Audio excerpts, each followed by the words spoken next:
ओम नमो नारायण। ओम अनंताय नमः। आप सभी को अनंत चतुर्दशी की हार्दिक शुभकामनाएं। अनंत चतुर्दशी के दिन भगवान विष्णु के अनंत रूपों की पूजा के साथ ही गणेश विसर्जन भी किया जाता है, इसलिए इस पर्व का महत्व और भी बढ़ जाता है। और हिंदू पंचांग के अनुसार हर साल भादो महीने के शुक्ल पक्ष की चतुर्दशी तिथि को अनंत चतुर्दशी का पर्व मनाया जाता है, जिसे अनंत चौदस भी कहते हैं।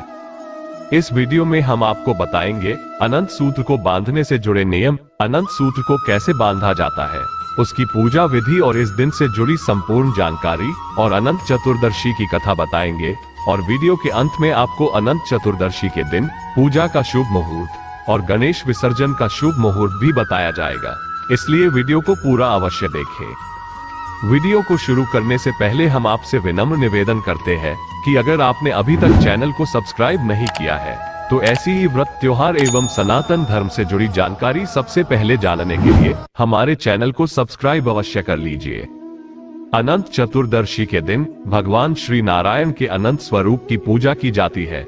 नारायण भगवान की विधि विधान से पूजा और उनका व्रत हर प्रकार के संकटों से मुक्ति दिलाता है। ऐसी मान्यता है कि इस दिन व्रत रखने से अक्षय पुण्य यानी कि कभी नष्ट ना होने वाले, कभी समाप्त ना होने वाले पुण्य की प्राप्ति होती है। द्वापर युग में जब पांडव क्रीड़ा में अपना सब कुछ हार कर वन में भटक रहे थे, तब भगवान श्री कृष्ण ने उन्हें अनंत चतुर्दशी व्रत रखने की सलाह दी थी। इसके बाद से ही उनके दुख दूर होना शुरू हो गए थे और उन्होंने कौरवों का अंत कर अपने सारे अधिकार वापस प्राप्त कर लिए थे। जिन लोगों ने अनंत चतुर्दशी तक गणपति की स्थापना की है, उन्हें आज के दिन गणपति जी का विसर्जन करना चाहिए। भगवान विष्णु का एक अन्य नाम अनंत भी है, जो कि सनातन धर्म का प्रतीक है, और चतुर्दशी शब्द का अर्थ होता है 14, तो इसलिए इस व्रत में 14 की संख्या का बहुत महत्व होता है। पूर्वी यूपी और बिहार के कुछ हिस्सों में अनंत चतुर्दशी का जो त्योहार है, इस दिन विशेष रूप से भगवान विष्णु और दूध सागर अर्थात क्षीर सागर के अनंत रूप से जुड़ा हुआ है। इस त्योहार से जुड़ी बहुत सारी रस्में और रिवाज भी है, जैसे कि इस दिन पूजा प्रारंभ करने से पहले एक चौकी पर स्वच्छ लाल या पीला वस्त्र बिछाया जाता है, फिर उस पर सिंदूर की 14 बिंदियां लगाई जाती है। भोग लगाने के लिए 14 पुए, 14 मीठी पूरियां बनाई जाती है, और जो आपने तिलक लगाए हैं 14, उन पर एक एक करके इन मीठी पूरी को और पुओं को रखा जाता है। इसके बाद पंचामृत बनाया जाता है, जो कि दूध सागर अर्थात क्षीर सागर का प्रतीक माना जाता है। फिर एक पवित्र धागा, जिसे अनंत सूत्र कहते हैं, जिसमें 14 गांठ लगी होती है। आप चाहे तो बाजार से इस धागे को खरीद सकते हैं, नहीं तो जो भी मौली या कलावा हो उसमें भी आप 14 गांठ लगाकर उसे भी पूजा करने के बाद, जैसे कि एक कटोरी में आप हल्दी और केसर मिला ले, उसमें पंचामृत भी आप मिलाएं, उसमें इस धागे को डुबोकर रखा जाता है। चाहे तो आप मौली और कलावे से अनंत सूत्र बना सकते हैं, नहीं तो जो कच्चा सूत आता है आप उसमें भी 14 गांठ लगाकर उसे भी हल्दी और केसर से आप डुबोकर रखें, जिसमें आपको पंचामृत भी रखना है, नहीं तो केवल आप दूध भी रख सकते हैं, उसमें थोड़ा जल मिलाएं, उसमें आपको पूजा करते समय डुबोकर रखना है। जब पूजा समाप्त हो जाती है तो सबसे अंत में इस डोरे को पहनने के बाद आपको व्रत की कथा पढ़नी या फिर सुननी होती है। तो इस सूत्र को कई जगह पर ककड़ी पर यानी कि खीरे पर बांधा जाता है, फिर 5 बार दूध के महासागर में घुमाया जाता है। इस दिन भक्तजन व्रत का पालन भी करते हैं। जो लोग व्रत न रख पाए वो केवल पूजा पाठ करके भी इस अनंत सूत्र को धारण कर सकते हैं। फिर हल्दी और कुमकुम से लगे हुए अनंत सूत्र को जो पुरुष है वो अपने दाएं हाथ में और जो महिलाएं हैं वे अपने बाएं हाथ में धारण करते हैं, लेकिन इस धागे को केवल कलाई पर या फिर गले में ही धारण करना चाहिए। 14 दिन की अवधि के बाद इस अनंत सूत्र को आप खोलकर इसका विसर्जन भी कर सकते हैं। कुछ लोग 14 दिन में इसका विसर्जन करते हैं, तो कुछ लोग पूरे साल भर इस धागे को पहन कर रखते हैं। हालांकि 14 दिन की अवधि तक आपको ब्रह्मचर्य का पालन करना चाहिए। कुछ जरूरी नियमों का पालन करना चाहिए, जैसे कि सुबह शाम भगवान श्रीहरि की पूजा करके आप भगवान श्री हरि को भोग जरूर लगाएं।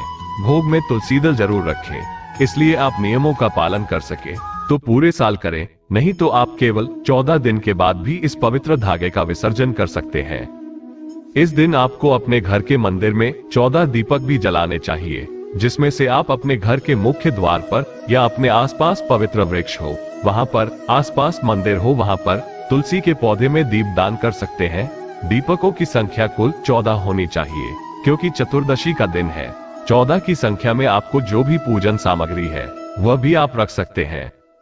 बहुत सी जगह पर यह अनंत सूत्र शाम के समय बांधा जाता है, तो कुछ जगह पर शुभम व्रत का संकल्प लेने के साथ ही पूजा करके बांध लिया जाता है। आपके यहाँ जैसी भी परंपरा हो, आप उसका पालन कीजिएगा।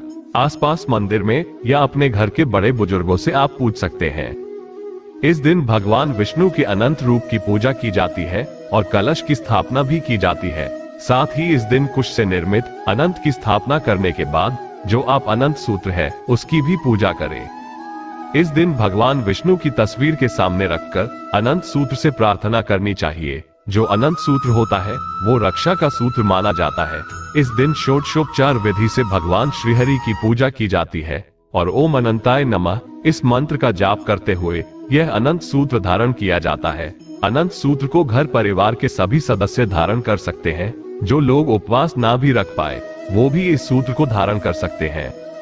कहते हैं कि जो भी व्यक्ति भगवान श्री विष्णु की पूजा के साथ साथ श्री विष्णु के सहस्त्रनाम स्तोत्र का पाठ करता है या सुनता है, उसकी समस्त मनोकामनाएं पूर्ण हो जाती है। अनंत चतुर्दशी के दिन जो अनंत सूत्र है वो अधिकतर जगह पर सुबह के समय ही पहना जाता है, तो इस दिन श्री विष्णु जी का प्रसाद माने जाने वाले अनंत सूत्र को धारण करने के बाद रात के समय या तो आप इसे उतार कर रख दीजिए और दूसरे दिन किसी पवित्र नदी और सरोवर में इसे विसर्जित कर सकते हैं। अगर आप यह विसर्जन अगले दिन नहीं कर पाते हैं तो फिर आपको पूरे 14 दिन तक इस धागे को धारण करना पड़ता है। फिर 14 दिन तक आपको कुछ नियमों का पालन करना होता है, जैसे कि अनंत सूत्र धारण करने वाले लोगों को पूरे 14 दिन तक नशा, झूठ, चोरी, पाप किसी भी बुरे काम से दूर रहना होता है। ग्रस्त लोगों को ब्रह्मचर्य का पालन करना होता है।